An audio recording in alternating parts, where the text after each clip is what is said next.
Joo, nyt on jo minuutti yli 5, mutta se mikä on huomannut tässä verkkoluennoinnissa on se ilmiö, että ihmiset tuppaa tulemaan tasaan milloin se alkaa, niin, ja sitten vähän ehkä minuutin yli, niin hieman on aina vähän odotellut tässä alussa ja ennen kuin aloitan tarkemmin. Ilmoittautuneita on ollut aivan huikea määrä, josta on ollut tosi iloinen ja onnellinen, ja se kyllä kertoo just tästä tämän aiheen tärkeydestä ja ehkä siitäkin, että siitä puhutaan vielä kuitenkin aivan liian vähän. Onneksi on hieman enenevissä määrin, mutta edelleen kuitenkin aika vähän. Ja traumoista on alettu puhumaan, vaikka niistäkin edelleen liian vähän, mutta sitten vielä se yhdistelmä traumat ja vanhemmuus on vähäisempää. Ja sitten siihen ehkä liittyy vielä semmoista pientä häpeää, mikä on täysin turhaa, mutta että semmoista oli varsinkin niin kuin aikoinaan ylipäätään esimerkiksi mielenterveysongelmat tai haasteethan oli jostain ihmeen kumman syystä muutama vuosikymmen sitten häpeän aihe, niin ne aina lievenee sille hitaasti. Että täysin sekään ei ole pois, vaikka onneksi on sekin jo muuttumassa, että sillehän ei ole minkäännäköistä tarvetta tässäkään aihealueessa, että kukaan ei ole omaa lapsuuttaan voinut valita. Ja mun oma näkökulma hyvinkin vahvasti nojaa siihen, että vanhemmuuden tuessa, mitä teen työkseni, niin se on hyvinkin vanhempia arvostavaa ja ymmärtävää, ja niihin se niin kuin painottuu. Eli ei minkäännäköistä syyllistämistä, koska vanhemmat yleensä aika lailla aina haluaa juurikin parasta omille lapsilleen. Ja sitten jos omassa lapsuudessa on ollut turvattomuutta, niin se ei ole valintakysymys, että se jollakin tavalla vaikuttaa. Joo, lähdetäänpä eteenpäin. Mä ilmeisesti jaan mun näyttää. Tarkistin. Mä ruutujen kanssa vähän sekaisin, kun luennoilla tulee semmoinen hassu olo, kun ei näe muita ihmisiä, niin pitää nähdä edes omat kasvot. Tietää, että ei ole kuitenkaan ihan niin kuin yksin puhumassa. Ja siksi mä näiden ikkunoiden kanssa täällä vähän se venksua. Joo. Eli tervetuloa kaikille tämän illan webinaariin, jonka aiheena on trauma ja vanhemmuus, avaimia tunnelukkoihin. Ja niin kuin tuossa vähän alustin, niin erittäin tärkeää tuossa tuo sitaatti tutkijoilta, jotka tutkii traumaa, eli trauman alan tutkijoilta. Trauma ei määrittele kykyä toimia vanhempana, vaan kuinka on kyennyt työstämään traumaa. Äärimmäisen tärkeä kommentti.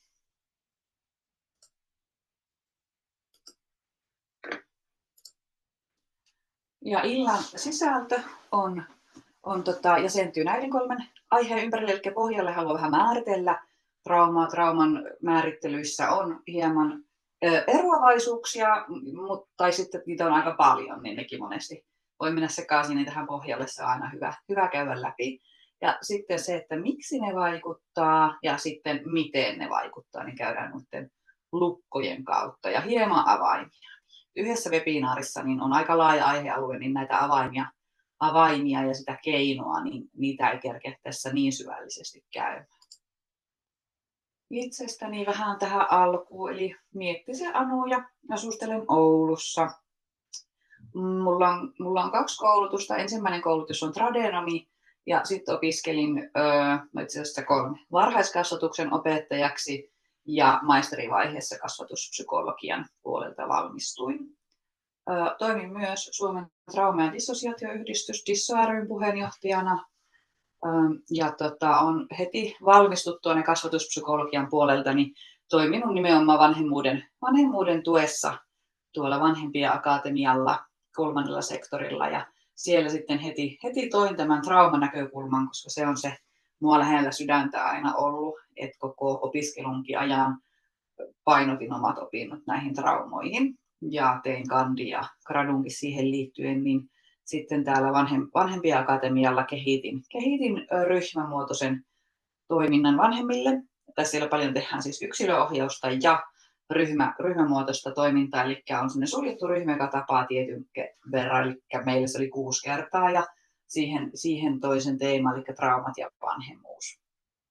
Ja sinne sen kehitin, ja nyt sitten kun jäin yrittäjäksi, niin olen jatkokehittänyt samaa ajatusta verkkovalmennuksen muotoon, joka on pidempi ja kattavampi. Ja luennoin ja sitten tarjoan terapeuttista keskusteluapua. Sitten lähdetään tähän illan teemaan, eli aloitellaan tuosta määritelmästä.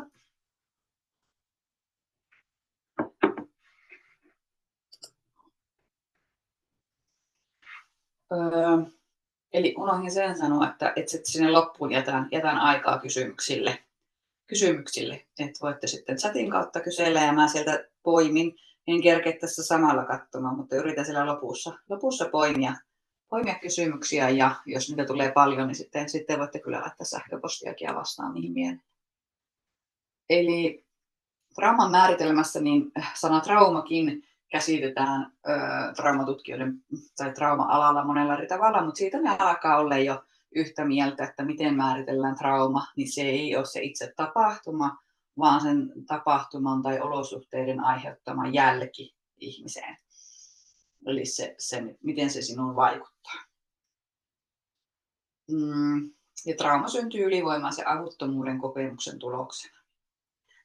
Ja kompleksisempaa ja vaikeaa traumaa aiheuttaa just semmoinen pitkäkestoisuus, toistuvuus versus sitten semmoinen niin yksittäinen tapahtuma, joka on vaikka joku auto-onnettomuus. Just tämmöinen pitkäkestoisuus, esimerkiksi lapsuuden traumatisoituminen on niitä pahimpia, koska lapsi on täysin kesken vielä kasvussa ja kehityksessä, psyykkeen kehitys on kesken, niin hänen niin kuin sietokykykin ylittyy helpommin. Ja sitten jos on toistuvaa pitkäkestoista niin kuin vuosia päivästä toiseen, sen ei tarvitse silloin olla mitään näkyvää, niin kuin jotain, joka on helpommin sanottavissa, esimerkiksi joku väkivalta, alkoholismi, jotka on niin kuin helppo kertoa, että tästä minä olen haavoittunut tai traumatisoitunut, kuin sitten se semmoinen niin kuin näkymättömämpi, että olosuhteet on turvattomia jollakin tyylillä, tai sitten se tunneköyhyys, että tunnetarpeisiin ei tule riittävällä tavalla niin kuin vastattua ja tuettua. Niin nykyään se, mitä niin kuin on alettu ottaa traumakentällä huomioon ja tutkimuksissakin, että se voi ihan yhtä lailla traumatisoida. Toki se on just se haaste siinä, että kun sitä on vaikeampi tutkia ja nähdä. Ja sitten sen haluan mainita, että nämä on hirveän yksilöllisiä, että tämä on erittäin vaikea kenttä määritellä, että mikä aiheuttaa traumatisoitumista, mikä ei. Että eikä sitä niin kuin tarvettakaan ole hyvä ymmärtää, että sitä ei voi noin suoraviivaisesti päättää, että tämä tietynlainen tapahtuma tai traumaattiset olosuhteet traumatisoi, koska ihmisen polku on niin yksilöllinen, että se riippuu vähän missä kohtaa sitä turvattomuutta tai vaikeita tapahtumia ollut niin kuin sun elämänpolulla. Onko se ollut varhaislapsuudessa, ala-asteella, yläasteella tai aikuisena, että on hirveän erilaiset vaiheet ihmiselämässä. Sitten suojaavat tekijät. Mikä määrä suojaavia tekijöitä riittää suojaamaan, että traumatisoitumista ei tapahdu? Eli tuossa lukee tuo tuen puute. Eli ihminen voi niin kuin selvitä vaikeistakin tapahtumista, jos saa niihin riittävästi tukea. Niin miten määrittelet, mikä on riittävästi tukea? Eikä sitä tarvitse määritellä, että se loppupeleissä sen ratkaisee se ihmisen oma kokemus. Sitä ei voi oikeastaan ulkopuolelta tulla sanomaan, ja se riittää niin kuin se ihmisen oma kokemus, että mulla on haavoja, mulla on traumaa. Sillä ei ole merkitystä, mitä sanaa me käytetään. Tutkimuskentällä aina pitää olla määritelmänä tietyt sanat, mutta niin kuin ihmisten parissa se riittää, miten itse koet asiaa. Taisin tässä osaan näistä sivutakin, en itse asiassa näin tarkkaan. Eli puhutaan ykkös- ja kakkostyypin traumasta, eli tuo ykköstyyppi oli se yksittäinen tapahtuma, esimerkiksi auto-onnettomuus, jota on helpompi hoitaa, koska tiedetään mitä kohtaa hoidetaan, mitä tapahtumaa hoidetaan.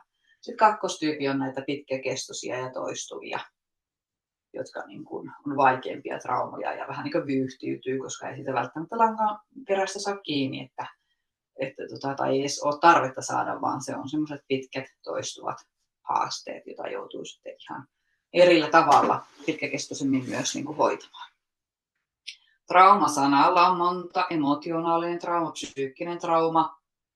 Mikähän tästä vielä puuttuu? No lapsuuden haitalliset kokemukset, sitä sanaa nyt käytetään, se tulee tuosta koska se on sellainen todella laaja tutkimus ollut Adverse Childhood Experiences, joilla on siis osoitettu ihan suora yhteys lapsuuden haitallisten kokemusten välillä tiettyihin asioihin myöhemmässä elämässä, kuten ihan sairastuvuuteen, mielenterveyshaasteisiin ja muuta, mutta sitten ihan niin verisuonitauteihin ja tämmöisiinkin.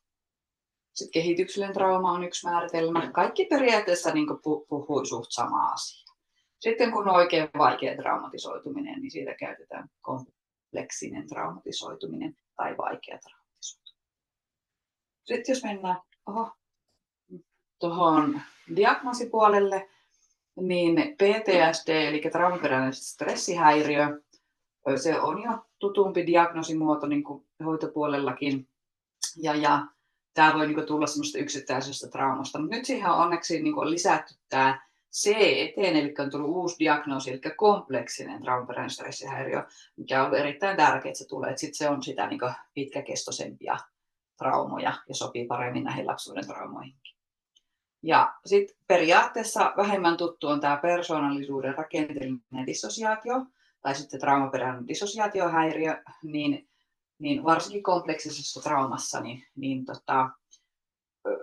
persoonallisuus niin kuin pilkkoutuu, pirstaloituu osiin, kun lapsi kokee lapsuudessa ylivoimaisia ja josta on vaikea selviytyä, liian vaikeita sietokyvylle, niin persoonallisuus pirstaloituu osiin, että niin kuin vähän niin kuin yksinkertaistettuna selitettynä, että ne vaikeat kokemukset ja tunteet siirtyy niin sanotusti sivuun siinä sun kokemusmaailmassa tai niin kuin tietoisuudessa tai persoonallisuudessa, koska lapsi ei niin kuin kestä niitä tunteita kokemuksia, niin että sä selviydyt, niin ne siirtyy vähän sivuun ja sitten niin sanottu päiväosa on se, joka sitten pyrkii selviytymään niissä vaikeissa olosuhteissa, missä on oltava. Niin sitä tarkoittaa yksinkertaistettuna tämän teoria-ajatuksena, mitä niin kuin persoonallisuudelle tapahtuu ylivoimaisissa kokemuksissa. Sitten viimeisenä, mutta ei vähäisempänä, haavatunnetaakat, miten haluan näitä kutsua, niin on ihan yhtä tärkeitä ottaa tähän mukaan. Että nimenomaan kun se määritelmä ei ole tarkkaa ja monenlaiset kokemukset, tunnetarpeissa vaille jääminen, niin jättää haavoja myöhempään elämään, jos ei ole saanut sit riittävästi niitä suojaavia tekijöitä. Niin se on niin ihan yhtä tärkeää ottaa huomioon, että meillä suomalaisilla on vähän semmoinen edelleen, vaikka sekin onneksi on sukupolvelta toiselle vähän lieventymässä, mutta semmoinen niin kuin tapa vähätellä, että mitäpä pienistä. Mutta semmoinen vähättely ei kyllä niin kuin sitten tee hyvää niille, joille näitä haavoja on. Otanpa muistin, kun kaikki nyt sanoo. No, sitten lähdetään tähän, että miksi. Tykkään tällä lailla pilkkoa asioita osiin, koen ainakin itse, että ymmärrän silleen vähän paremmin, niin mä tämän pilkkonut silleen, että miksi ja miten. Käydään tässä miksi-osuudessa. Mä en sitten muuten näe chattia, että toivottavasti siellä on kaikki ihan hyvin. Että jos joku on ongelmana, niin avatkaa vaan mikki, niin mä ainakin sitten kuulen. Nyt mä alkoin kyllä vaivaamaan.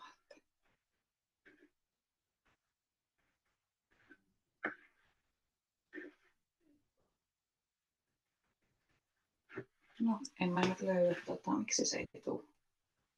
Mulla on vanha Mäkki, niin tää ei aina niin kuin ihan tee mun kanssa yhteistyötä. Anteeksi keskeytys. No, on siellä vissiin kaikki. Nyt mä löysin tämän ruudun. Yes, kaikki hyvin.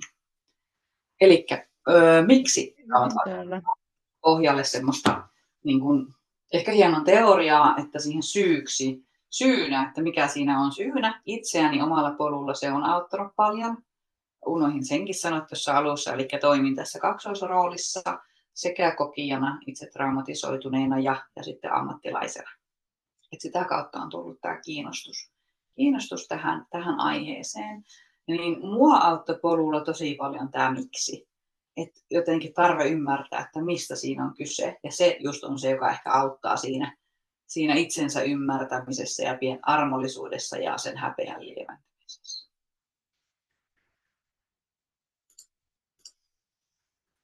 Ihan kaikille vanhemmuus herättää tunne- ja kehomuistoja omasta lapsuudesta. Eli nykykäsityksen mukaan ajatellaan tosi paljon kehon kautta asioita, että me ollaan sekä keho että mieli, me ollaan biopsykososiaalinen kokonaisuus ihminen, niin niitä ei voi oikeastaan erottaa toisistaan. Ja sitten jotenkin niin kuin, tämä kehoajattelu sopii varsinkin näihin lapsuuden traumoihin äärimmäisen hyvin. Et kun lapsena tiettynä ikäisenä vaikka, mä nyt heitän vaan 0-3, ei semmoista muistijälkeä välttämättä kovin ole. Mutta se ei tarkoita, että lapsi ei niinku mitään muistaisi, että keho muistaa. Jos ei muistaisi, niin sehän olisi ihan sama laittaa ensimmäiseksi 2 vuodeksi vauva kaappiin ja käy antaa välillä ruokaa. Et sehän on kiintymyssuhdeteoriassa hyvinkin pitkälle tutkittu, että kuinka tärkeää se on se hoiva, tarpeisiin vastaaminen ja nähdyksi tuleminen ja se rakkaus siihen kehitykseen yhtä tärkeää kuin se niin konkreettinen turvallisuus, kuten ruoka, uni, vaipat. Niin tosiaan sit vanhemmuus on monesti, vanhemmuus ja lapsiarki on se, joka sulle tuo ihan automaattisesti tiedostamattomina tunnetiloina ja fyysisinä olona niitä muistoja sieltä omasta lapsuudesta ja omasta tunneilmapiiristä. Että semmoinen sanonta, kun niin hoivaamme kuin meitäkin on hoivattu, että se tulee aika intuitiivisesti se, miten sua on hoivattu, miten sua, niin se sit sille omallekin lapselle. Että jos siinä sitten on ollut niin kuin vajetta siinä hoivaamisessa jossain määrin, ja tämähän on vähän hankalakin, jos ajatellaan sitten näitä niin kuin tunnehaavoja ja semmoista tunnekylmyyttä, mikä Suomessa on ollut aika yleistäkin, että sota-ajoilta tulee se, että ei silloin ole ollut hirveästi varaa tai aikaa tunteille, vaan silloin on pitänyt selviytyä. Sieltähän meille valuu sukupolta toiselle semmoista tietynlaista tunneosaamattomuutta, ja kun nykytiedolla tiedetään, että tunteet on ihan kaikessa mukana, että periaatteessa niitä ei niin kuin voi väistää, niin valehtana rönsyilee, mitä mä olin sanomassa, niin siis tosiaan jos siellä on ollut semmoista vajetta tunnetarpeisiin vastaamisessa, joka on voinut olla kyllä aika yleistäkin suomalaisille, niin ei se kaikki aina välttämättä niin kuin traumatisoi, mutta että voi jättää jonkunnäköisiä haavoja, ja ainahan ei jätäkään haavoja, että sitten siellä on kuitenkin ollut jotain muuta suojaavaa. Että toistan taas, että tämä on aikamoinen sillisalatti, että mitkä jättää mitäkin jälkiä. Mutta jälleen kerran, kun ei ole tarvetta niin tarkkaan määritellä, vaan riittää ihmisen oma kokemus. Mutta siis tuohon kohtaan, eli puolustusjärjestelmä on herkistynyt, jos siellä on sit ollut sitä turvattomuutta omassa lapsuudessa, niin sitten se oma vanhemmuus herättää näitä myös vaikeita muistoja. Ja ne ei aina ole mitenkään semmoisia konkreettisia muistoja, vaan ne voi olla ihan semmoisia fyysisiä vaikeita oloja tai tunnetiloja. Et niin sit siinä alkaa semmoinen polku oppia vähän tuntemaan, että mistä tämä tulee ja mistä tämä johtuu. Ja se voi joskus vähän yllättää. Ja näiden 3 tekijän kautta mä jäsenän tämän, että tarkemmin, että miksi traumat vaikuttavat myöhempään elämään. Ja tässä kontekstissa puhutaan nyt vanhemmuudesta. Ja nämä voi jäsentää monella eri tavalla, että monesti lopputulos on ihan sama, mutta että jokainen jäsentää omalla tavalla. Eli ekana tuo ylisukupolvisuus, josta jo puhuttiin, että traumat siirtyy sukupuolta toiselle, kiintymyssuhden mallit siirtyy sukupuolta toiselle. Näitä on tutkittu paljon ja ne niin kuin siirtyy, mutta ei ole sillä lailla, että joku paketti siirtyy seuraavalle sukupolvelle, vaan että se on paljon semmoista niin kuin hienovaraisempaa tai monimutkaisempaa. Ja puhutaankin nykyään tästä katkaisemisesta, että katkaistaan se ylisukupolvisuus, mutta mä en jotenkin haluaisi puhua ihan katkaisemisesta, koska se ei ole niin helppoa, että sä voi niinku vaan katkaista sitä. Mutta olemalla tietoinen ja tekemällä sitä tiedostamista ja itsensä hoitamista ja eheyttämistä, niin se lievenee. Ja sitten osittain se lievenee ehkä vähän itsestäänkin, koska kulttuuri on erilainen. Että nythän meillä on tosi paljon tunnetietoisempaa jo ihan tämä ympäristökin. Ja tosiaan kiintymyssuhdemalleja on tutkittu, että se siirtyy, turvallinen siirtyy vakaiten, mutta Suomessa myös välttelevä kiintymyssuhdemalli siirtyy. Ja sitten jos kiintymyssuhteesta vielä sanoisin, niin tuo semmoinen niin hieman välttelevä ja sitten hieman ristiriitainen, niin ne on edelleen vielä sen normaaliuden sisällä. Sitten kun ne on vähän enemmän, niin sitten mennään vasta turvattomuuden puolelle, turvaton kiintymyssuhde. Ja sitten toisena tuossa kuvana niin kuin sitä tunneköyhyyttä, että se siirtyy niin kuin se tunneilmapiiri. Mikä se on se mekanismi siinä, miksi, niin kuin, mitä se ylisukupuolisuus tarkoittaa, niin pitkältihän se siihen kiintymyssuhteeseen, kiintymysmalliin kulminoituu, että jos on usein ihmissuhdetrauma, eli olet tullut satutetuksi niin kuin läheisissä ihmissuhteissa, kuten vanhempi-lapsi-ihmissuhteissa, joka on se vahingollisin, koska vanhemman kuuluu olla se, joka antaa sitä turvaa, niin jos se on samaan aikaan myös se, joka tuo sit sitä turvattomuutta, niin nämä on yleensä niitä haavoittavimpia, niin se sitten siirtyy siinä niin kuin, ja just sille tiedostamatta. Monesti nimenomaan haluat olla jotain muuta, mutta kun se on jäänyt niin sinne sun puolustusjärjestelmän kehoon, niin sit sitä niin onkin vaikeampi muuttaa, tai sit sitä ei edes huomaa. Eli se sellainen tunneilmapiiri ja vuorovaikutuksessahan lapsi kasvaa ja kehittyy, niin vuorovaikutuksessahan tihkuu monesti ihan huomaamatta niin kuin asioita. Sitten toinen, tämä on tosiaan ollut itselle se kaikkein oivalluttavin tässä miksi puolessa on tämä keho. Eli mitä se tarkoittaa, että traumat tallentuu kehoon. Niin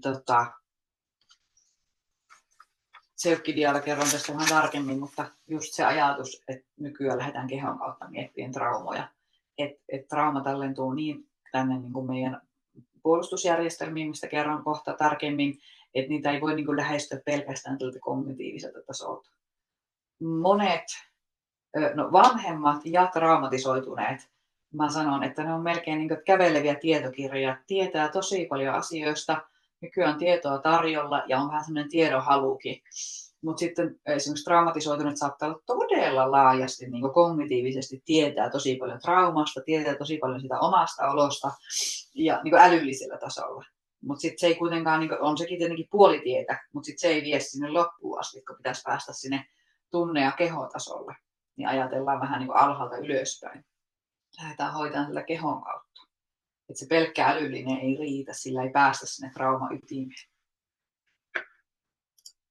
Ja sitten kolmantena jäsenä niin kuin tämän niin kuin mielen puolen ja jotenkin näiden uskomusten kautta se on helppo ja konkreettinen jäsentää, että ydinuskomukset, ne muodostuu meille ihan kaikilla varhaislapsuudessa tavaksi ajatella itsestä, muista ihmisistä ja maailmasta. Ja ne on hyvin tiedostamattomia meidän ajatusmaailmassa. Ja hirveän usein ne on kaikilla, mutta etenkin traumatisoituneilla, hyvin negatiivisia.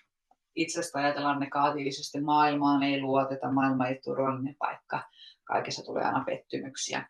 Niin se, että kun ne vaikuttaa niin kuin kaiken meidän ajattelun ja käytöksen takana, niin niillä on yllättävän iso voima.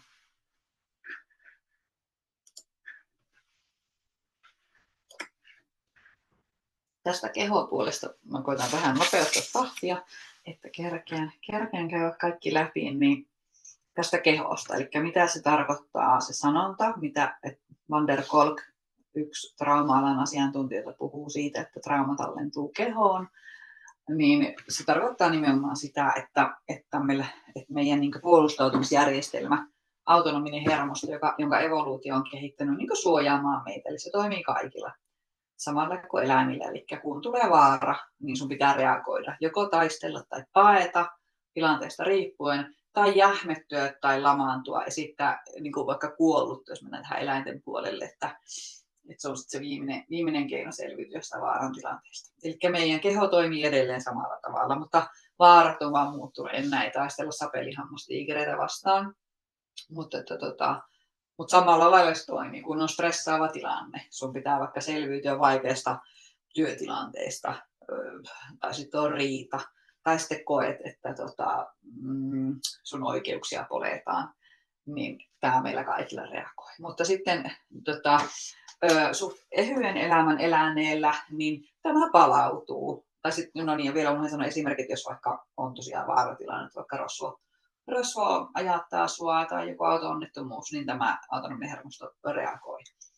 Ja sen kuuluukin reagoida. Sitten kun on vaaratilanne, niin sun pitää niin kuin pystyä toimimaan. Eli se keho, autonominen hermosto auttaa sua toimimaan siinä tilanteessa. Yhtäkkiä sä pystytkin juoksemaan paljon nopeampi nopeammin adrenaliinia virtaa ja näin, että se on meidän suojautumismekanismi. Niin traumatisoituneena voi ajatella, että traumat on sotkenut tätä meidän puolustautumisjärjestelmää. Eli se alkaa toimimaankin yliherkästi.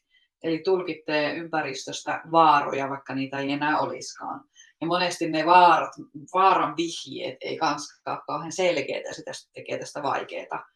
Että se voi olla joku, no itsestäni voi sanoa esimerkin, niin on ihan keväällä, kun kevät tulee ja linnut alkaa visertämään, niin siitä tulee tosi kova takaama mun omasta lapsuudesta, että juuri keväällä on tapahtunut ikäviä asioita, niin se toimii semmoisena traumamuistuttajana.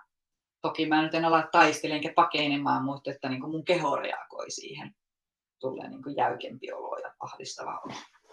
Että ne on tosiaan vähän erilaisia kuin sitten eläimillä, mutta sama toiminto. Se rautalapio lasketaan terästä. Niin meidän koulun säännöissäkin lukee seinällä. Mitä siellä lukee? Siellä on säännöissä koulussa seinällä teräaseita ei saa tuoda. Sitten siinä on lueteltu pari terästä. Joo, on unohtunut nyt mikki päälle, niin saatteko kiinni sen? Ja sitten tämä sama toiminto niin aivojen kautta ajateltuna, eli aivot ohjaa autonomisen hermoston toimintaa. Ja autonominen hermostohan tahdosta riippumaton, koostuu sympaattisesta ja parasympaattisesta hermostosta. Mutta mä en mene niihin nyt niin tarkkaan. Niin, mä menen siellä myöhemmässä videossa. Eli jos tälle yksinkertaisesti ajatellaan aivojen kannalta, niin ne voi ajatella 3 osaan. Ja me ollaan niin kuin vanhemmille ja lapsille tämä niin kuin monesti opetettu. Lapsetkin tykkää tätä niin kuin ymmärtää, mitä tapahtuu tunnekuohussa. Niin meidän aivojen vanhin osa on tuo kehoaivot tai liskoaivot tai materia-aivot. Monella eri nimellä kuvataan. Ja sitten on tunneaivot, jossa on mantelitumake, limpinen järjestelmä viralliselta nimeltään. Ja sitten nämä aivojen tuoreen osa, järkiaivot, eli neokorteksi, joka hoitaa ajattelun ja tunteiden säätelyn. Niin silloin kun tunteet ottaa vallan, niin lapsille opetetaan, meillä on tämmöiset termit, että tuo järkiaivo on viisaspöllö, voi monesti tämmöisellä käsimallillakin opettaa. Sitten kun tunteet ottaa vallan, niin viisaspöllölle lentää pois paikalta. Aikuisille sanotaan, että järkiaivot kytkeytyy päälle. Ja sitten on tunneaivot tai sitten kehoaivot, riippuu vähän reaktiovoimakkuudesta, niin on vallallaan. Sillä ei niin merkitystä tietenkään kumpi on. Ja mantelitumake on se meidän semmoinen vaaratutka, palohälytyn, joka tutkii maailmaa, että onko vaaraa. Ja hälyttää keholle, että nyt pitää toimia. Ja tämä on niin nopea reaktio, että se ohittaa järkiaivot. Se ei paljon kysele järkiaivoilta, että onko tässä oikeasti vaaraa, vaan saman tien tulee se reaktio. Ja tämä on se, joka selittää sen, kun ajatellaan, että vaikka monesti on ajatellut, että minä en ainakaan halua lapsille niin esimerkiksi huutaa. On yksi esimerkki, on muitakin reagointitapoja, mitä ei halua omilta vanhemmiltaan siirtää, mutta esimerkiksi huutaa, niin sitten huomaakin huutamansa. Niin se joku tilanne on laukaissut sussa niin hankalan tai traumamuiston tai hankalan olon, ja tämä mekanismi sillä toimii, niin siinä ei paljon järkiaivot niin konsultoi, että hei, ei tässä nyt ollut mitään syytä reagoida noin, vaan se reaktio vaan tulee nopeasti. Sitten lähdetään pureutumaan vähän, että miten. Alkuun on tässä ihan tämmöinen raaka lista esimerkkeistä. Ja jälleen kerran korostan sitä yksilöllisyyttä, että jokaisella on ne omat haasteet. Ja joillakin ei välttämättä traumat edes esiinny vanhemmuudessa, mutta ne voi olla jossain muussa elämän osa-alueella. Tämä on kauhean yksilöllistä. Vanhemmuuden mallit puuttuu. Ei ole sellaista mallia, mikä on niin sanotusti normaalia ja riittävän hyvää vanhemmuutta. Sama kotokultainen keskitie on hukassa, että mikä vanhemmuudessa lasten kasvatuksessa on oleellista, että se riittävän hyvä on sitä parasta vanhemmuutta, ei edes sitä riittävän hyvä riittää, vaan nimenomaan parasta vanhemmuutta, että ei ole edes hyväksi olla täydellinen, eikä edes mahdollista. Mutta se jotenkin, kun ei edes tiedä, mikä on sitä riittävää, että onko tämä liikaa tai liian vähän. Ja sitten tämä kuormittaa, että monesti traumatisoituneet on niin kuin äärimmäisen halukkaita tarjoamaan omalle lapselle juuri sitä turvaamista. Itse on jäänyt paitsi ja sitä hyvää, niin pyrkii sitten olemaan niin kuin 24 kautta 7 saatavilla. Ja sehän on ihan ylivoimainen yliomistautumista ja liikaa vaadittu, niin se sitten kuormittaa ihan niin kuin liikaa. Sitten on sitten on nämä tunteiden säätelyhaasteet, ja näistä kaikista oikeastaan tuolla käydään tarkemmin niiden lukkojen kautta on jäsentänyt. Vaikeus asettaa rajoja voi olla joillakin, tai sitten voi olla toisinpäin, että on semmoista vähän liiallistakin kuria, mikä on ollut myös pari vuosikymmentä sitten, niin semmoinen aika kasvatustyyli, että laitetaan vähän niin kuin, kuri on vähän liiankin tiukkaa. Tai sitten ylisuojelu. Syyllisyyden tunteet, noista käydään tuolla myöhemmin. Hallinta, olikohan siitäkin myöhemmin, että semmoinen niin kuin, vähän niin kuin sitä sillä, että hallitsee kaikki narut käsissä. Ja sillä niin kuin se johtuu ehkä siitä, että sillä yrittää sitä niin kuin lapsuuden kaoottisuutta. Se on vähän niin kuin vastalääke sille kaoottisuudelle, joka koittaa pitää niin kuin kaikki hallinnassa siinä omassa vanhemmuudessa. Ja sitten tämäkin korttitalo on sitten pelottaa, että milloin se korttitalo kaatuu, niin kuormittaa.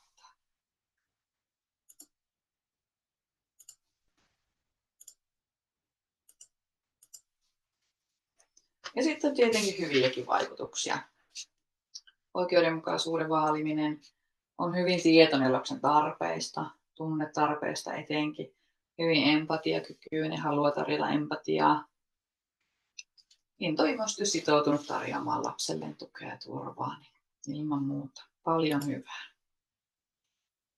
Lähdetään avaamaan näitä mä jäsentänyt nämä tämmöisten lukkojen kautta, että minkälaisia niin kuin lukkoja traumat voi aiheuttaa vanhemmuuteen. Ja jälleen kerran kaikilla voi olla ihan oman tyylisiä lukkoja, mutta tässä on ehkä tämmöiset niin kuin tietyt otsikot, joita toistuu. Tässä on 7, mä oon tällä vähän lisäsiä muutin, mitä aikaisemmin oli somessa, jos olette ne huomannut. Eli triggerit, eli traumalaukaisijat. Tutkitaan niitä vähän, hermostoa, tunteiden säätelyä tai perheen kanssa säätelyä, kerran mentalisoinnista, jos se ei välttämättä ole vielä kaikille tuttu, ja sitten ne uskomukset. Kompleksisesti traumatisoituneilla on näitä traumaosia ja läsnäolosta, ja tähän läsnäoloon mä olen liittänyt myönteisiä kasvatusmenetelmiä. Aihe on erittäin laaja, niin tänään keretään näitä kaikkia vähän pintaraapasemaan. Eli triggerit. Mitä on triggerit? Ne on juuri niitä traumalaukaisijoita tai laukaisijoita, jotka niin kuin toimii muistuttajana niistä omasta lapsuudesta tai haastavista kokemuksista. Ja ne ei aina tosiaan ole selkeitä, niin kuin mä sanoin. Ja senkin voi ajatella aika laajasti, että kyllähän meillä kaikilla on jonkunnäköisiä triggereitä tai nappeja, jotka saa sitten vaikka reagoimaan kovemmin.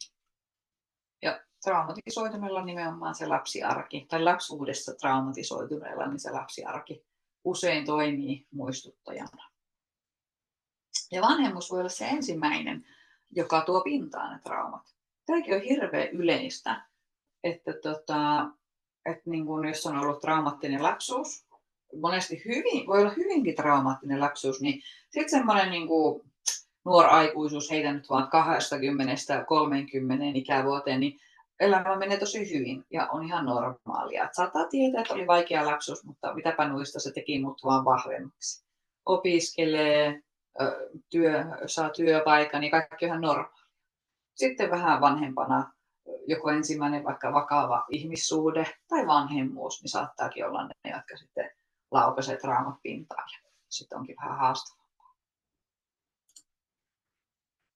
Tähän poimin tämmöisiä yleisiä triggereitä, mitä on mulla tässä työn varrella tullut vastaan. Ja tähänkin heti sanoisin, että jos tämmöistä niin itsehoitoa haluaa tehdä, niin on hyvä lähteä vähän hahmottelenkin niitä omia triggereitä ja ehkä ihan piirtää paperille palloina tai miten itse tykkää jäsentää ja lähteä kirjoittelemaan. Että jokaisella on ihan omat triggerit, mutta tämä jotenkin herättää ehkä huomaamaan, kun me ei monesti edes huomata mikään triggeri, niin siksi mä oon tähän näitä poiminut.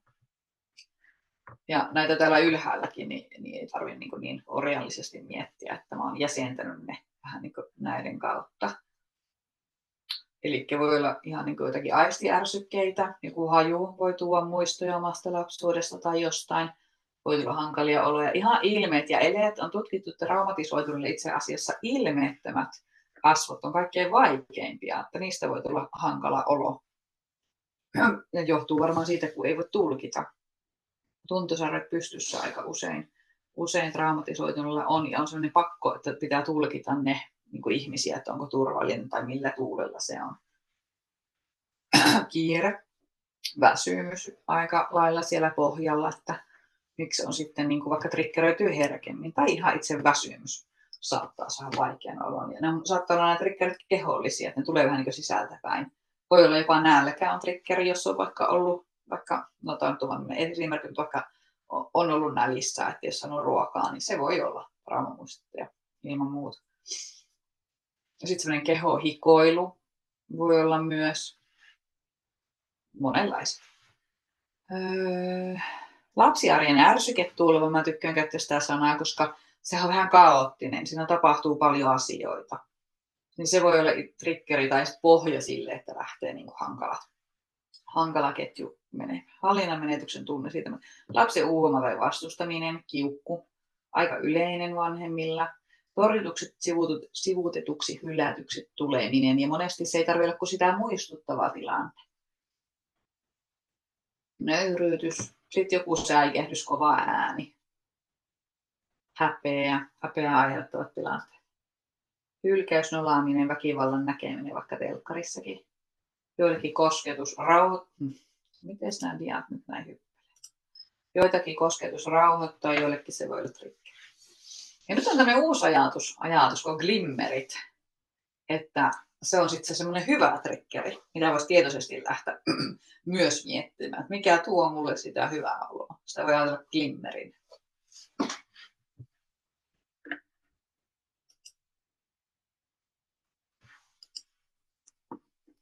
Ja tähän sitten avaimia on just se, että lähteä niin tunnistamaan ja tiedostamaan, että minkälaisia ne omat triggerit on. Että osat on varmaan tosi selkeitä, osa triggereistä, mutta todennäköisesti on paljon semmoisia, mitä ei edes huomaa, että se lähtee sitten niin löytymään, kun erikseen miettii ja kun polku etenee, voi mennä pari vuottakin kun hoksaa, että niin tämäkin on muuten mulle hankala.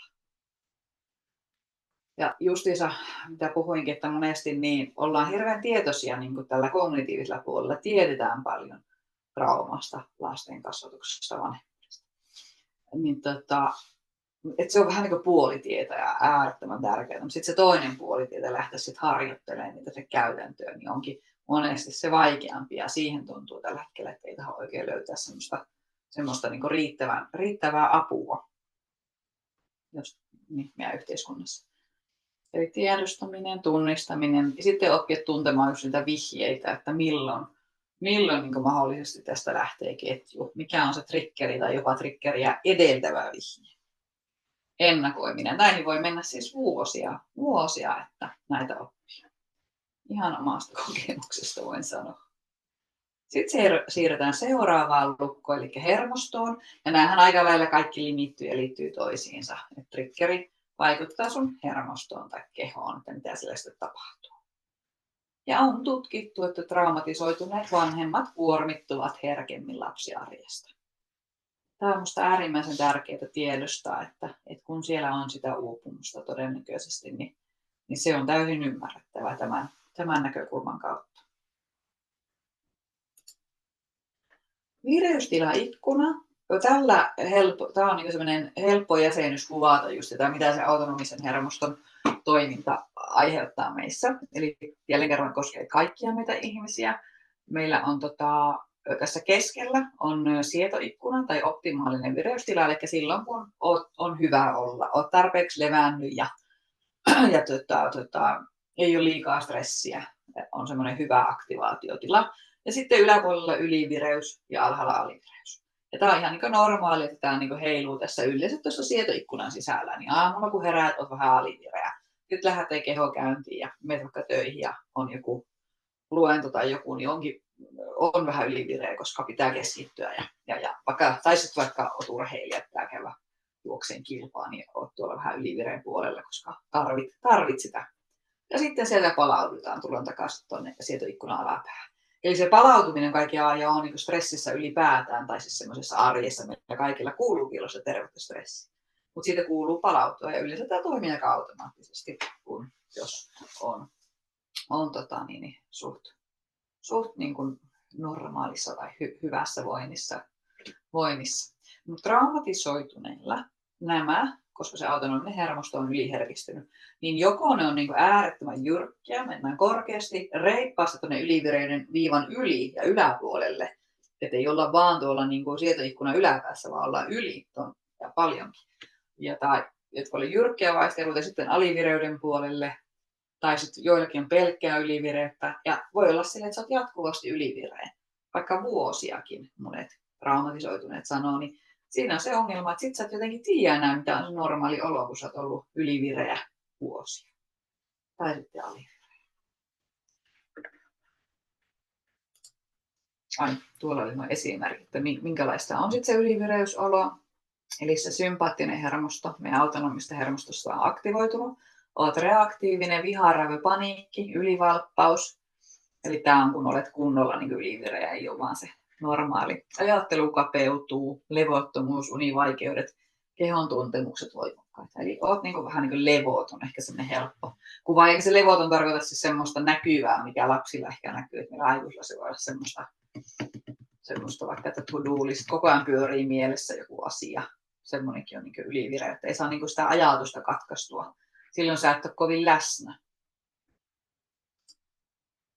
Ja tuosta läsnäolosta tulee tulla myöhemmin, mutta haluaisin just sanoa, että ylivireydessä läsnäolo puuttuu, mutta sitten kun olet ollut ylivireä kauan, niin et sä niin jotenkin edes tiedä, mitä on läsnäolo. Sitten alivireydessä on taas sit se autonomisen hermoston toinen haara, eli parasympaattinen hermosto päällä. Ja parasympaattinenhan on myös se jarru, joka tuo sen niin kuin levonolon. Eli sillä on vähän niin kuin kaksi tehtävää. Silloin kun on se lepo ja hyvä, mutta sitten kun se menee niin kuin liiallisesti, ei polyvakaalinen teoria, jos on tuttu, niin siinä on, niin kuin ajatellaan tämä kahteen haaraan, niin sitten on tämä tämmöinen lamaantuminen. Passiivisuus, uupumus, turtuneisuus, poissaolo. Sitten miten nämä näkyy vanhemmuudessa, ylivireys, kireytenä, helposti hermostut, tunteenpurkaus ja ehdottomuuden mä oon huomannut mun työssä, että silloin muututaan semmoiseksi vaikka, että se on nyt toteltava, jos et sinä tottele, niin jotain tapahtuu ja tulee semmoinen vähän niin kuin liiankin niin kuin ehdottomuus, että jos semmoista hyvää joustoa, mitä myös voi olla vanhemmuudessa, hyvää joustoa, en tarkoita, että annetaan periksi, mutta semmoinen sopiva joustavuus. Näkee uhkia etukäteen, vaikka uhkia ei välttämättä ole, keskittymisvaikeudet ja sitten toi mielellistymishaasteet, eniten käytetään sanaa mentalisointi. Siitäkin kerron myöhemmin. Alivireys näkyy myös läsnäolon vaikeutena, ilottomuutena, vetäytyminen vuorovaikutuksesta. Ja tässä on hyviä ketjureaktioesimerkkejä. Miten se voi esimerkiksi niin kuin näyttäytyä arjessa se, mitä kehossa tapahtuu. Eli eka tulee laukaisija, triggeri. Ja niin sanotusti tavallisella ihmisellä se niin kuin konsultoi tätä järkiaivoja eli ajattelua. Esimerkkinä vaikka eteisessä on portaat ja kuuluu kovaus. Niin ensimmäisenä ajattelut, että no niin, siellä on lapsi päällä tipahtanut portaista. Mutta sitten niin kuin yleensä niin kuin konsultoi järkiaivot, no todennäköisesti ei, että se oli joku muu ääni. Ja sitten menee katsomaan. Mutta traumatisoituneella se ei konsultoi järkiaivoja, vaan se menee heti kehoon ja tulee semmoinen niin vaikeampi, kovempi reaktio. Tässä on niitä triggeriesimerkkejä, mitkä voi olla hyvin monenlaisia, kaikilla erilaisia, mutta muutamia esimerkkejä. Ääni, haju, paikka, muisto aktivoi huomaamatta. Vauvan itku on aika yleinen. Että se, on niin kuin, se herättää sen halun hoitaa, mutta myös niin kuin halun sen vaikean olon. Tai semmoinen, tulee vähän semmoinen hätääntynyt olo, että nyt on kauhea kiire niin kuin auttaa, että vauvalla hätää. Että siitä tulee vähän semmoinen liian suuri reaktio. Ilmettömät kasvot, kovat äänet. Lasten riehaleikit on aika yleisiä, niitä on vaikea sietää. Oma avuttomuuden tunne voi toimia triggerinä. Hallinnan menetyksen pelko voi toimia triggerinä.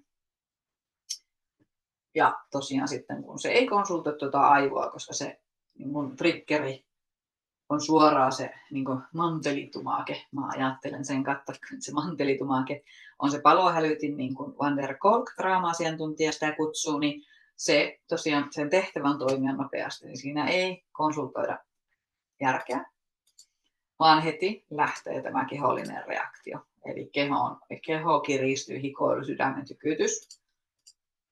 Eli autonominen hermosto käynnistää sen stressireaktion, eli taistelee, pakenee tai jähmettyy.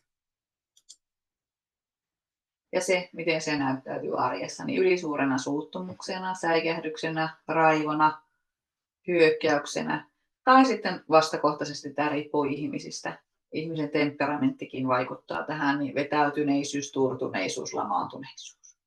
Ja jos ajatellaan niin kuin vanhemmuutta, niin kumpikin näistä on niin kuin haitaksi, että lapsi tarvitsee niissä tilanteissa, jos siellä nyt on vaikka kaaduttu siltä portaasta, mutta ei kuitenkaan mitään hirveän vakavaa tapahtunut, niin tarvitsee siihen sitten tukea. Mutta kun se on aiheuttanut tämän vaikean olon, niin siinä saattaa olla vaikea olla niin tukea.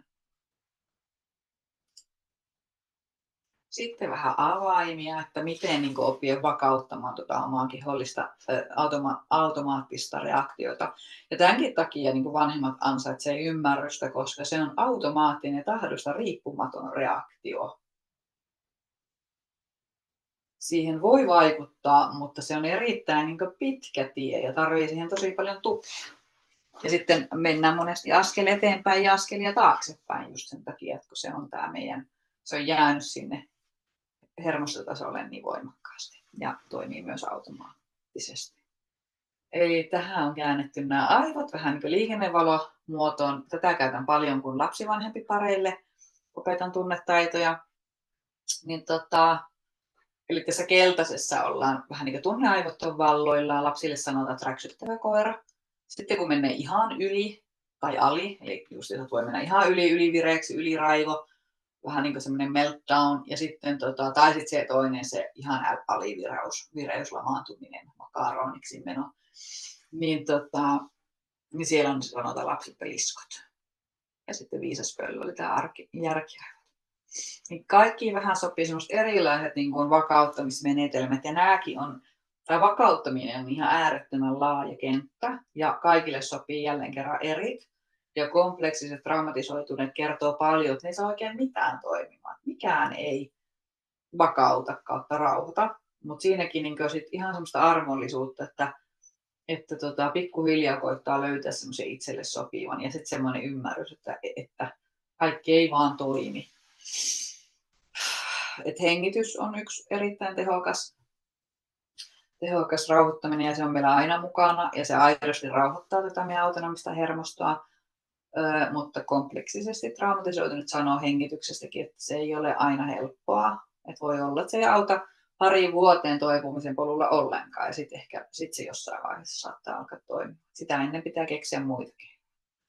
Ja hengittämistä on tosi monenlaista, että siinäkin pitää löytää se itselle sopiva.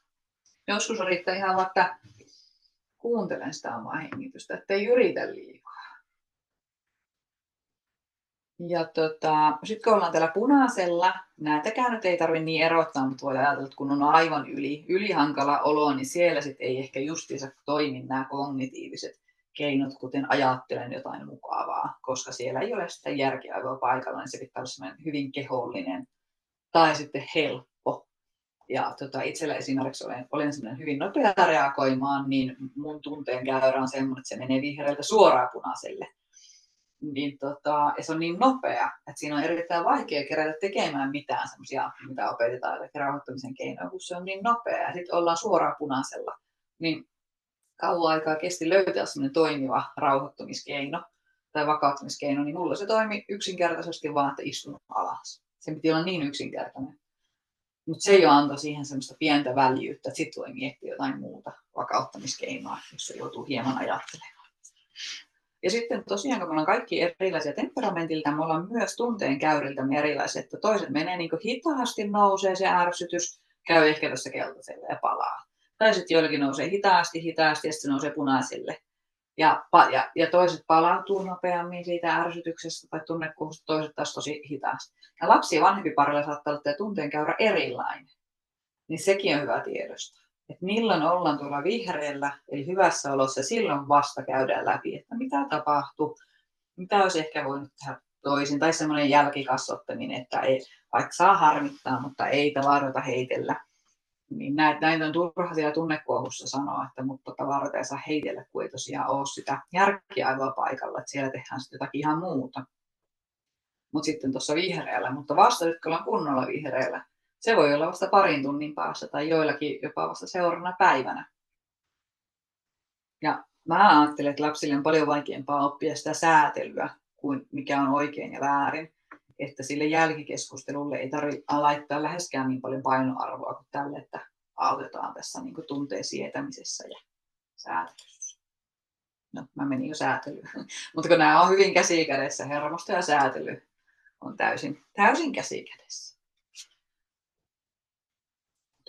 Tunteiden säätelyä opitaan vain aikuisen avulla. Ja jos ei omassa lapsuudessa, mikä on aika yleistä Suomessa, niin ole saanut tukea niin tunteisiin, tunteista ei ole puhuttu tunteiden säätelyyn, niin sitä nykyvanhemmat joutuu vähän mekaanisesti sitten opettelemaan. Se ei tule välttämättä niin intuitiivisesti sitten omille lapsille. Ja nykyvanhemmat on kyllä hyvin tietoisia tunnetaidoista, ja mikä on tosi hyvä, mutta just tämä pointti, että se ei välttämättä tule intuitiivisesti, niin sekin on niin hyvä itselle antaa siihen ymmärrystä. Sitten traumoissa niin tämmöinen ajatus, että perhedynamiikka tai vyyhtiytynyt kanssasäätely tai perhedynamiikka noidan kehässä, että siellä tapahtuu niin monteen suuntaan sitä triggeröitymistä. Eli jos ajatellaan vaikka, että toinen vanhemmista traumatisoitunut, se triggeröityy vaikka lasten riehaleikeistä. Ja sitten kun hän triggeröityy, niin jos se vaikka reagoisi just ulospäin, että alkaisi sitten niin kuin hermoilee ja hermostuksissa lapsia komentamaan, niin sitten tämä on vähän triggeri lapsillekin, jos on semmoista vaikka ylikovaa huutamista, että nyt loppu se ja niin kuin siinä on sitä hermostumista ja niin kuin enemmänkin kuin tarvitsisi, niin sitten lapsetkin reagoi siihen, niin sitten se lasten reagoiminen, jos se on vaikka semmoista uhmaa, tottelemattomuutta, niin se voi olla uusi triggeri sitten vanhemmalle, eli siinä menee niitä triggereitä tai salaamoita voi vaikka ajatella niin monteen suuntaan. Sitten sinne tulee vielä puoliso siihen soppaan mukaan. Joko niin kuin jotkut on hyvin löytänyt pelisääntöjä, että miten puoliso voi vaikka auttaa, mutta taas kun kaikki on ihmisiä, niin tosi hyvinhän siihen voi tulla sitten se omakin reaktio, että sitten siellä on niitä salaamoita monteen eri suuntaan. Että sitten on vähän hankala tietää, että sitä vähän niin kuin perhedynamiikka vyyhtyy, että ei tiedä enää missä se on se lankakerran alku, kun näitä toistuu tosi paljon ja lapsi alkaa reagoimaan niin kuin vähän sen mukaan, että siellä tapahtuu paljon sitä triggeröitymistä. Ja sitten jos kun vanhempi tulee tietoiseksi omasta reagointitavasta ja tekee sitä tiedostamistyötä ja niin kuin reagoi rauhallisemmin ja näin poispäin, niin sitten välttämättä lapsi ei tulekaan niin nopeasti mukaan, että se edelleen reagoi vähän niin kuin niihin vanhoihin toimintamalleihin, niin se tekee tästä myös vähän haastavaa. Katon kelloa, kun mä olin kahden puhelias, että onko mä selittänyt liian pitkästi. No.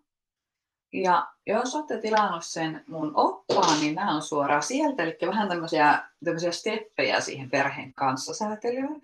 En käy näitä nyt niin tarkkaan läpi, että sieltä mun oppaasta nämä saatte, mutta että ajatuksena just se, että aikuinen rauhoittaa ensin itsensä. Ihan sen takia, että rauhallinen aikuinen pystyy rauhoittamaan kaaostunteessa olevan lapsen. Ja helpomminhan tämä toimii näin, että aikuisella on jo enemmän työkaluja kuitenkin opetella kuin lapsella. Aikalisä, eli jos menee oikein tunteisiin, niin aikalisä ensin, eli toi stop. Ja siitä voi opetella tai niin kuin kehitellä omaan perheeseen ihan sellaista koodikieltä, että voi käyttää vaikka aikalisämerkkiä. Ja lapsetkin tietää, mitä se tarkoittaa. Tai lapsi voi näyttää vaikka vanhemmalle, jos vanhemmalla meinaa mennä hermot. Ja tämä on kauhean luonnollista. Kyllähän kaikki vanhemmat joskus huutaa ja menettää hermonsa. Että ei siinäkään tarvitse täydellinen, mutta se jotenkin niistä asioista puhuminen. Ja lasten kanssa voi puhua aika avoimestikin.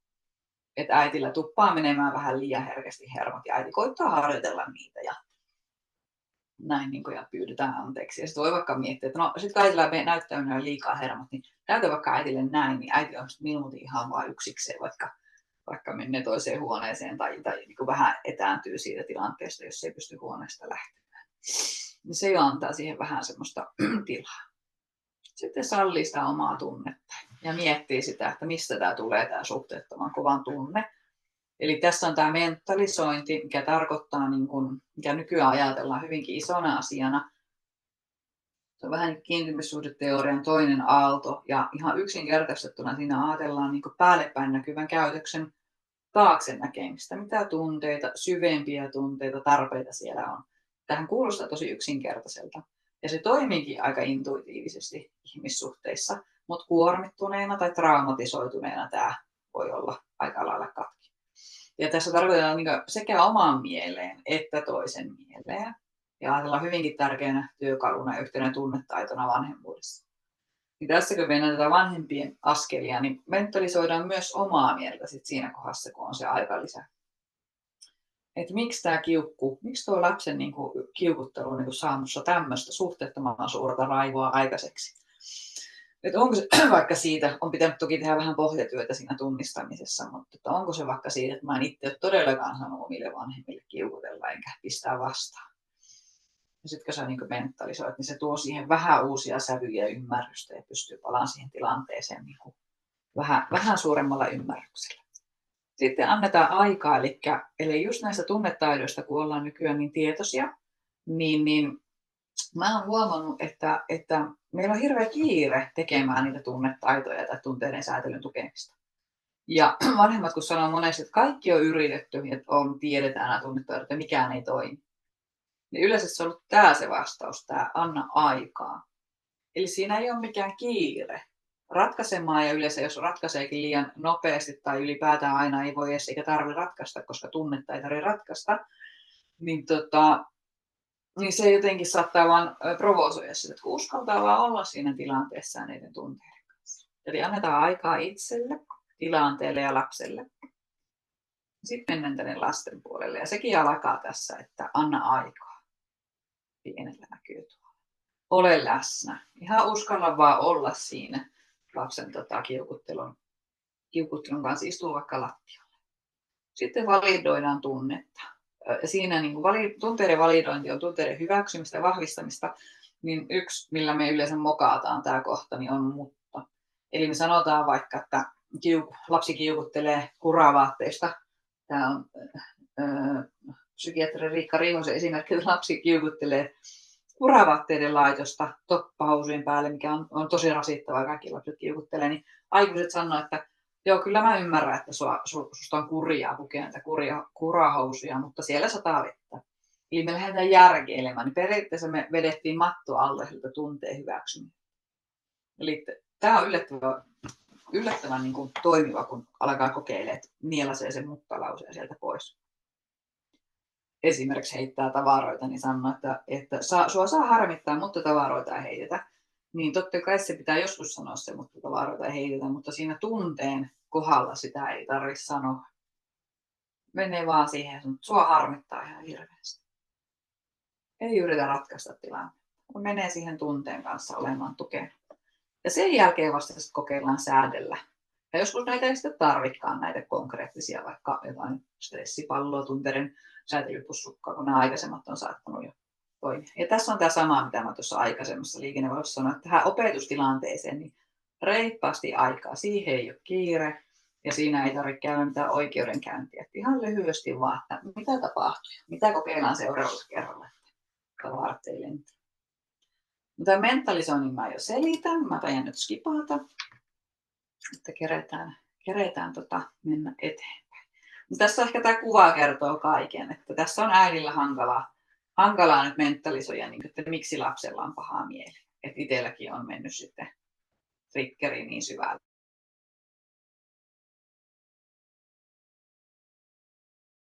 Että kiukutellaan samalla tavoitteisiin. Mutta sitten kun me päästään siihen mentalisointiin ja ymmärretään, että no lapsella oli varmaan nyt niin, että hän oli väsynyt vaikka pitkästä päiväkotipäivästä ja siksi meni hankalaksi. Ja se tuo siihen niin kuin, uudenlaisia vuorovaikutuksen sävyjä siihen vuorovaikutukseen ja semmoista hyvää empatiaa siihen sekaan. Vaikka pitäisikin laittaa rajoja, mutta sitten ne pystyy laittamaan sille rauhallisen jämäkästi. Uskomukset on niitä, taisin sanoa, eli ne muodostuu varhaislapsuudessa ja ne on suhteellisen pysyviä ja aika tiedostamattomia ja voimakkaita tapoja suhtautua asiaan, itseen ja maailmaan. Ja kun ne on tiedostamattomia, niin niillä on erittäin suuri voima. Ja vanhemmuudessa ne voi olla tämmöisiä aika ehdottomiakin, että hyvä äiti ei ikinä suutu. Sitten tulee tosi kova syyllisyys ja armottomuus ja piiska viuhua, jos olet vähänkään hermostunut. Ja nyt kun tulkitsee hermostumisenkin niin kuin skaalan, niin kuin, että vaatii itseltä jotain ihan täydellistä niin kuin, tyyneyttä ja iloisuutta, että kyllähän elämään kuuluu myös ne negatiivisemmat tunteet ja niitä saa myös näkyä, mikä ei ole niin kuin haitaksi edes. Et eri asia on sitten semmoinen pelottava ja iso aggressiivinen huuto. Nyt pitää pärjätä yksin, siitä lähtee usein kehäkäyntiin, yrität selviytyä kaikesta yksin, sitten kuormitut ja kuormittuneena olet herkempi myös reagoimaan. Syyllisyys, tosi kova syyllisyys. Pelot voi olla tosi epärealistisia, ylihuolestunut lapsen terveydestä, lapsen henkisestä hyvinvoinnista. Siis tämmöisiä pelkoja, ahdistuneisuutta saattaa pyrkiä hallitsemaan semmoisella täydellisellä asioiden kontrolloinnilla. Siitä lähtee semmoinen kehä.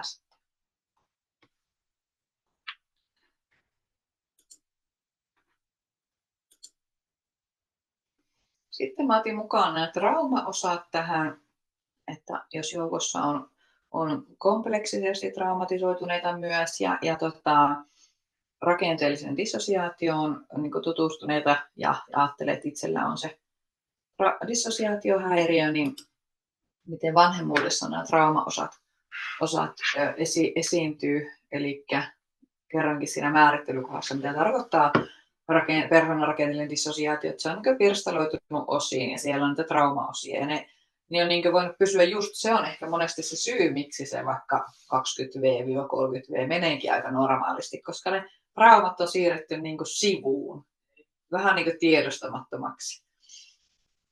Niin siinä vähän niin se päiväosa on eniten niin valloillaan, niin se on sitten se, joka näyttäytyy ja on niin kuin se, joka on niin kuin enemmän esillä, mutta sitten niin kuin joku reagoi näihin traumaosiin ja tuo nämä traumaosat pintaan.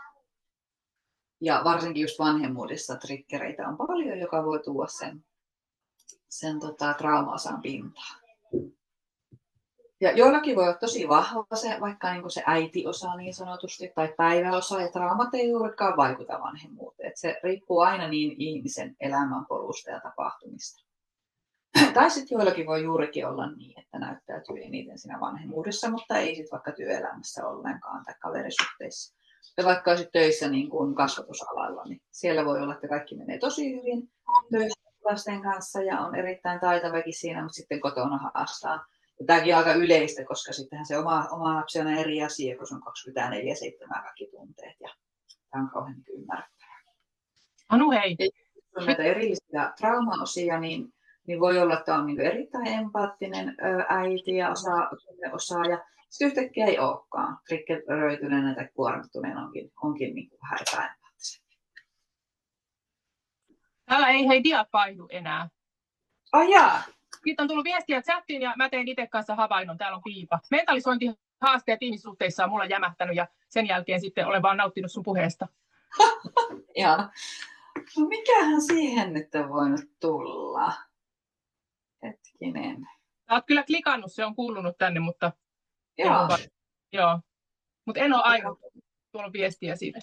Mäpä katson, voinko mä tehdä jotakin asialle. Onpa kummalla, mulla se näyttää, että mä oon tuon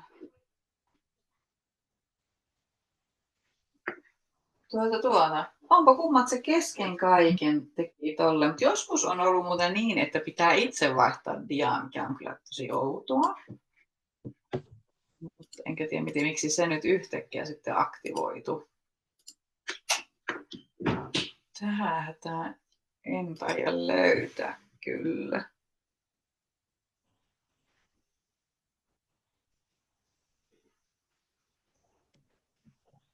No onpa kiva. Ei lähde vaihtumaan niinkään. Ei lähde. Tsimpalaijaa.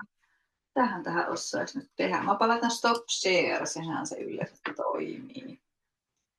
Ja sitten kokeillaan uudestaan. On tosta. Tosta ja noin. Minkälainen dia nyt näkyy? Läsnäolo. No niin, hyvä. Ja kokeillaanpa vaihtaa. Vaihtuko? Kyllä läsnäolohaasteisiin. Jes, kiitos paljon kun sanoit. Kiitos.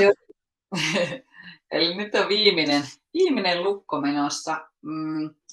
Mutta tästäkin on jo käyty kyllä hyvin läpi. Eli läsnäolo haastaa, kun vireystilat vaihtelee traumatisoitumisessa. Ja just se jotenkin, että sitä ei voi edes, tai välttämättä huomaa, että et ole kovin läsnä. Et kun kyllähän ne lapset ne tulee hoidettua ja vietyä, tehtyä ruokaa, käytyä kaupassa, hakee päiväkodissa tai koulussa, koulun jälkeen tehdä läksyt. Et kyllähän siinä sille olla läsnä, mutta semmoinen aito läsnäolo voi puuttua, mikä on sitten niin primitiivinen tarve meillä ihmisillä, on se yhteys toiseen ihmiseen. Ja se on lapselle erittäin tärkeää. Ja tässäkin niin on ihan äärettömän tärkeää hoksata, että tässäkin mennään yli. Eli vanhemmat luulevat, että pitää olla koko ajan niin saatavilla ja läsnä lapselle, mutta se ei ole yhtään tarpeen. Eli varsinkin itselle oli ihan äärettömän tärkeää tämä oppia, että niin kuin lapselle riittää, tämä kuulostaa hassulta, mutta tämä on semmoisesta myönteisestä kasvatusmenetelmästä, jota on tutkittu tosi paljon, niin jopa 10 minuuttia per päivä semmoista aitoa läsnäoloa niin riittää tai tuo lapselle tai tuo siihen arkeen semmoista niin kuin hyvää ja semmoista niin kuin aitoa, eli istutaan alas, nähdään se lapsi, ei missään nimessä mitään sirkushuveja, vaan ollaan aidosti ja nähdään. Ja totta kai sitä nyt useimmin enemmänkin on, mutta että tämä on niin kuin hyvä tiedostaa, että jos on niitä läsnäolohaasteita, niin tässä on vähän matala kynnys lähteä tekemään vaikka projektina sitä, että koitanpa olla 10 minuuttia per päivä. Menenpä istahtaa, vaikka jos on päiväkoti-ikäinen lapsi ja aina haastavaa päiväkodin jälkeen se arkiporumpa, niin ottaakin järjestyksen niin, että ensimmäisenä istuu sinne lattialle ja näkee sen lapsen. Ja monesti siinä ei tarvitse niin tehdä edes mitään, olla vaan kiinnostunut siitä, mitä lapsi tekee. Niin sitten saattaa ollakin vähän rauhallisempaa ja pääsee tekemään rauhassa ruokaa. Nyt tälleen juosten mennään nämä loppuasiat, mutta näistä sitten lisää kyllä saa siellä valmennuksessa, mikä mulla on alkamassa tuossa toukokuussa, josta mä kerron tuossa lopussa vielä tarkemmin. Eli näitä myönteisiä kasvatuskeinoja sitten sinne arkeen tuomaan sitä rauhaa siihen, jotka tuo vähän niin antaa niin välineitä vanhemmuuteen.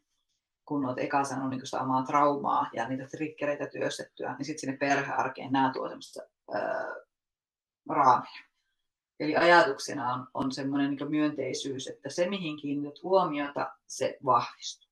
Useinhan me kiinnitetään huomiota siihen negatiiviseen, siihen kun lapsi ei toimi oikein.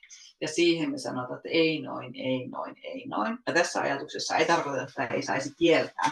Totta kai nekin kuuluu asiaan rajaan, mutta semmoinen niin painoarvo siinä, että kuinka paljon lapsi saa niitä kieltoja tai negatiivista palautetta ja kuinka paljon sitä myönteistä palautetta. Että jos se on niin kuin näin, niin se pitää kääntää näin tai oikeastaan näin.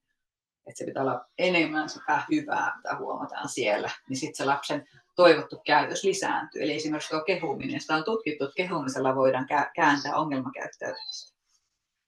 Ja sitten ne säännöt arjen raamiksi ja uskoa omaa auktoriteettiin. Minä olen vanhempi, minä päätän. Ja kun tämä on tämä raja, mikä me ollaan rauhassa mietitty, ei silloin kun olet hermostuksessa vedetä niitä rajoja tai seurauksia, vaan on rauhassa mietitty, niin ne on johdonmukaisia. Ja sitten vaikka lapsi pistää vastaan, lapsen tehtävän pistää vastaan. Mutta silloin vaan niin tiedetään, että minä olen tämän päättänyt ja sitä ei tarvitse pari kertaa kahdesti ehkä sanoa. Ja sitten se asia on vaan niin, vaikka lapsi jatkaisikin vastustamista. Joo, no nyt mä kerkesin nuo aiheet käydä läpi. Ja tähän loppuun kerron vähän tästä valmennuksesta, mihin viittasin. Tästä mun maksullisesta valmennuksesta, joka alkaa toukokuun 6. päivä. Se on 10 viikon valmennus, jossa diakin on taas unohtunut vaihtaa. Jossa niin kuin tarkoituksena on käydä just näitä kaikkia läpi, mitä meillä oli tänään aiheena. Ja sille syvemmin, eli nyt just huomasi, kuinka laaja tämä aihealue on, että joutuu aika nopeasti käymään isoja aihealueita läpi. Eli ajatuksena on niin kuin lähteä tiedostamaan sitä traumaa. Tämmöinen, niin kuin tästä se koostuu se polku. 6 moduulia. Ja ensin on tämä psykoedukaatio, eli tämä tieto traumasta. Sitten lähdetään niin sitä omaa triggereiden tunnistamista tunnistamaan. Ja sen jälkeen niin vakauttamiskeinoja, että mikä sopii itselle, miten voi rauhoittaa sitä omaa oloa. Ja sitten pureudutaan niihin tunteiden säätelyä, erityisesti siihen perheen tunteiden säätelyyn, eli vanhemman, lapsen ja koko perheen koodikieleen. Ja nämä myönteiset kasvatusmenetelmät, tämä on erittäin laaja paketti, että nyt mentiin niin kuin minuutissa, mutta että on sellainen tutkittu kuin ihmeelliset vuodet myönteisten kasvatusmenetelmien semmoinen niin kuin ryhmämuotoinen tuki, niin se on 12 kertaa 2 tuntia, niin se on erittäin laaja kokonaisuus. Ja sitten loppuun nuo arjen raamit ja rajat tuomaan siihen semmoista rauhaa siihen arkeen. Eli tommosista koostuu. Ja se viitekehys, mitä siinä käytetään sitä tuomaan sitä vanhemmuuteen sitä tukea ja sitten sinne lapsiarkeen, niin on tunnekeskeinen menetelmä. Se on tuosta tunnekeskeinen pariterapiasta on johdettu semmoinen kuin tunnekeskeinen perheterapiamalli, niin sen viitekehyksen pohjalta lähdetään tätä tunnetyöskentelyä harjoittelemaan ja mentalisointia. Sitten nämä myönteiset, mistä jo puhuin, tuodaan siihen niin kuin kasvatukseen. Ja nämä triggerit, eli nuo kaikki kävin jo läpi. Ja valmennus sopii kaikille vanhemmille, jotka haluaa niin kuin lähteä tutkimaan syvemmin sitä omaa niin kuin kenttää. Ja sitä en tiedä sanoinko jo, mutta mä ajattelen tämän tosi laajana, että mitä on traumat. Niin kuin nyt kun ei ole tutkimusta tehdä, niin kaiken näköiset haavat, traumat ja kovemmat traumat. Että se on semmoinen erittäin laaja, että jos vaikeasta tuntuu, että jotenkin haastaa, niin se jo riittää.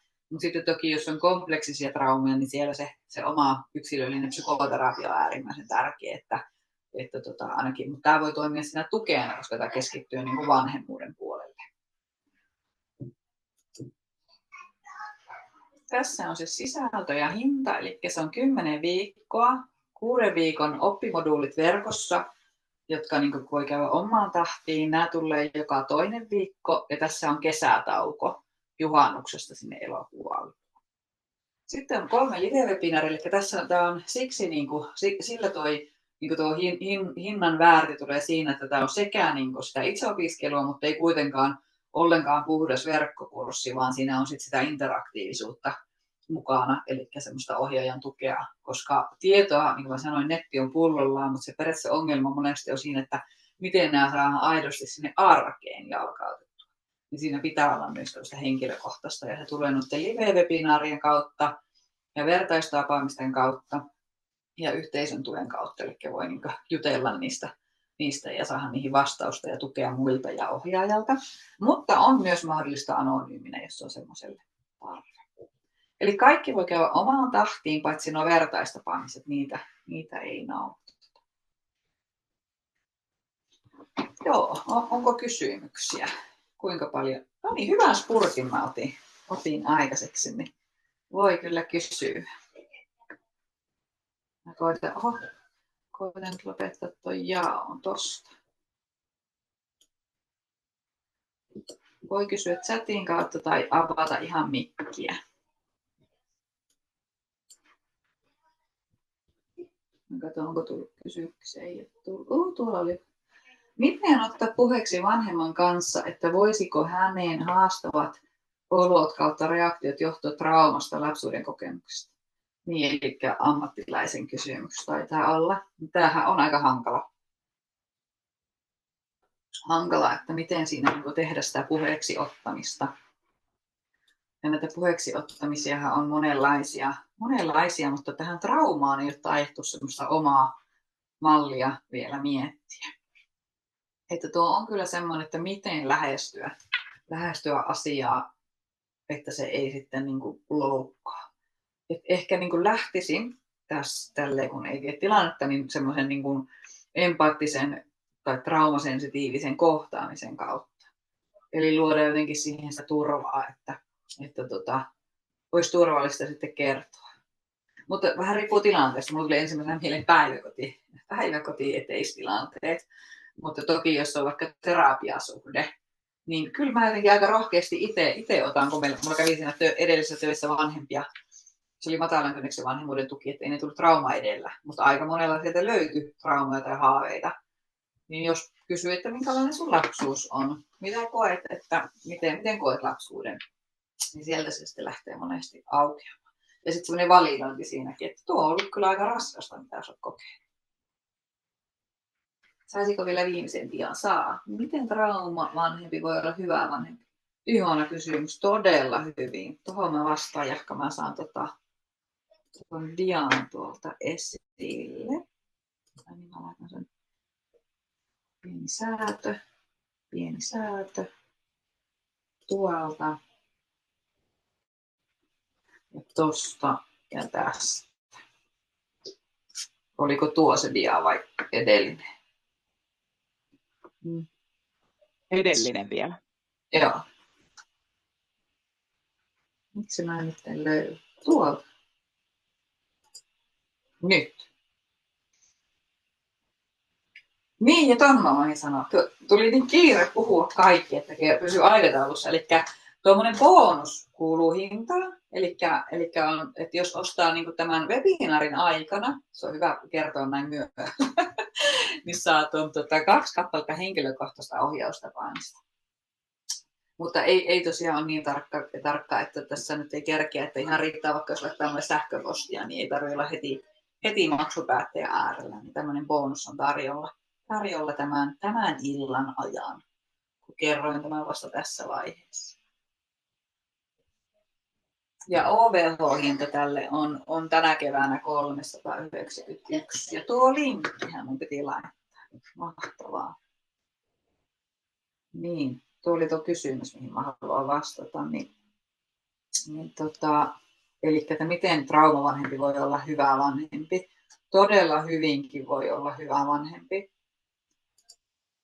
Kun mä itse ajattelen, tai aika monikin niin onneksi ajattelee, että täydellistä vanhempaahan ei ole. Ja eipä ole kyllä kuopatonta elämääkään. Että kaikilla on ne kuopat, aikuisilla ja lapsetkin. Eräs muuten sanoi mulle hyvin ensi- ja turvakodin työntekijä, että hän ajattelee, että jokainen lapsi jossain määrin traumatisoituu.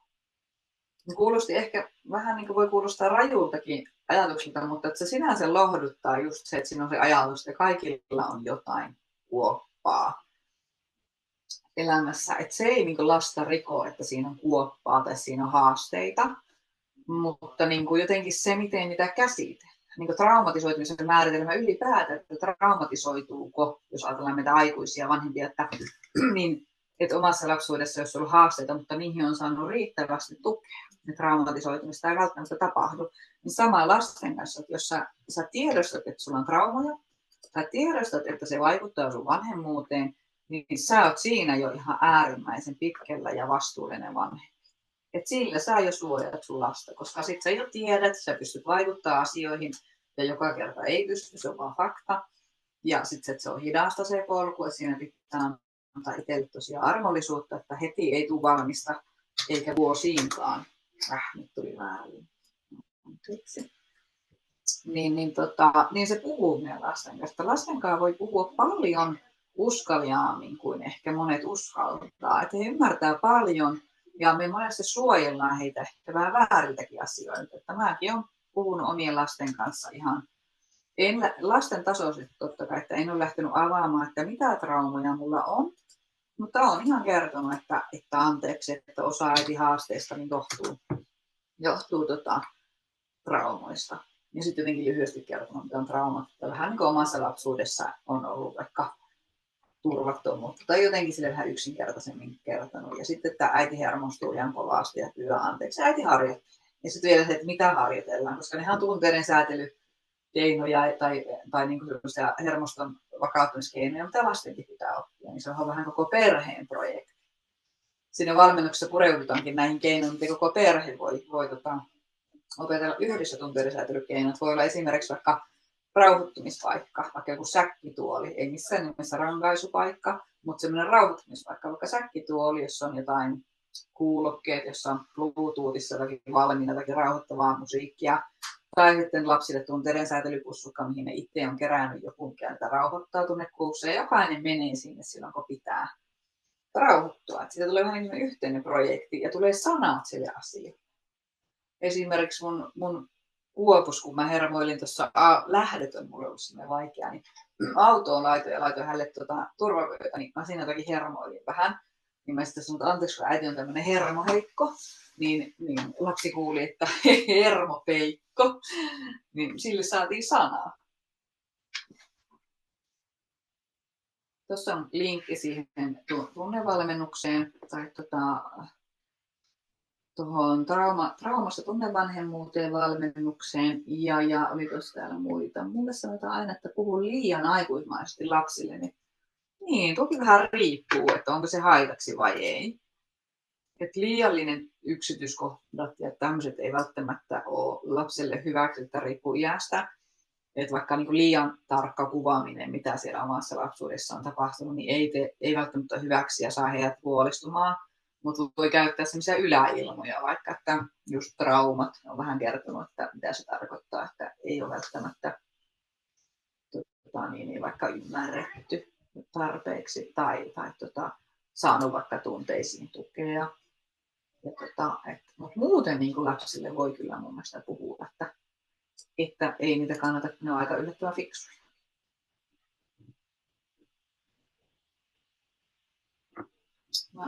Nyt mä katson. Olen 29-vuotias ja olen niin traumatisoitunut elämäni aikana, että olen paljon keinunut ylivireiden ja alivireiden keinossa, kyllä. Ja vaikea se traumatisoitunut voi olla tosiaan, että se on semmoista ihan älytöntä heilahtelua ja voi olla kumpaakin samaan aikaan. Ja olen oppinut sanottamaan kaikkia tunteita, mutta jotenkin joskus miettii, onko liian vahva tunteissaan. Niin, tarkoittaakohan tuo sitä, että kun on vaikeita traumoja, niin siinähän pitää olla äärimmäisen varovainen. Eli traumapsykoterapeutithan on varovaisia, että sitä Pandoran lipasta ei voi aukaista miten sattuu, eikä liian nopeasti, vaan siinä pitää olla tosiaan ammattitaitoa, että siinä on riittävät vakauttamisosaaminen ennen kuin itse traumaa lähdetään käsittelemään. Että jos vaikka tässä on ollut traumatunteita, niin ne voi olla liian kovaa vyöryä. Liian kova vyöry kerralla. Ja sitten se saattaa aiheuttaa liiankin vaikeita tunteita. Sittenhän siihen tulee vähän dissosiaatio monesti automaattisesti suojaamaan, että vaikea tunne meinaa tulla ja sitten se lähteekin pois ja ei tunnu enää missään. Tai sitten jos sinne niin sorkkii liikaa, niin tulee sitten liian kovalla paineella. Että semmoista varovaisuutta siinä saa. Semmoinen välttely ei välttämättä aina ole huonoksikaan, kun se voi myös suojata, että tulee sitten niin sopivissa erissä, kun mieli on valmis.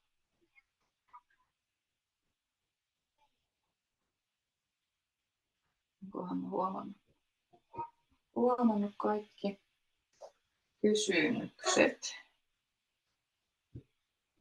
Ai mä laitoin jo ei on sitä. Onko vielä kysymyksiä? Kysykää vaan.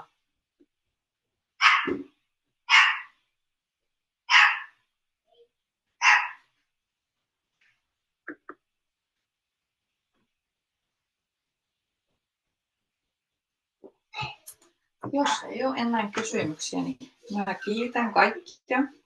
Lähetän tästä tallenteen ja voi olla matalalla kynnyksellä yhteydessä ja kirjoittaa vaikka sähköpostia vastaan mieleen. Ketkä alan ammattilaisille koulutuksia? Vielä en, mutta se on kyllä suunnitteluissa, että tätä traumatietoisuutta pitää kyllä jakaa. Ja on vielä meidän yhteiskunnassa aika lapsen kengissä.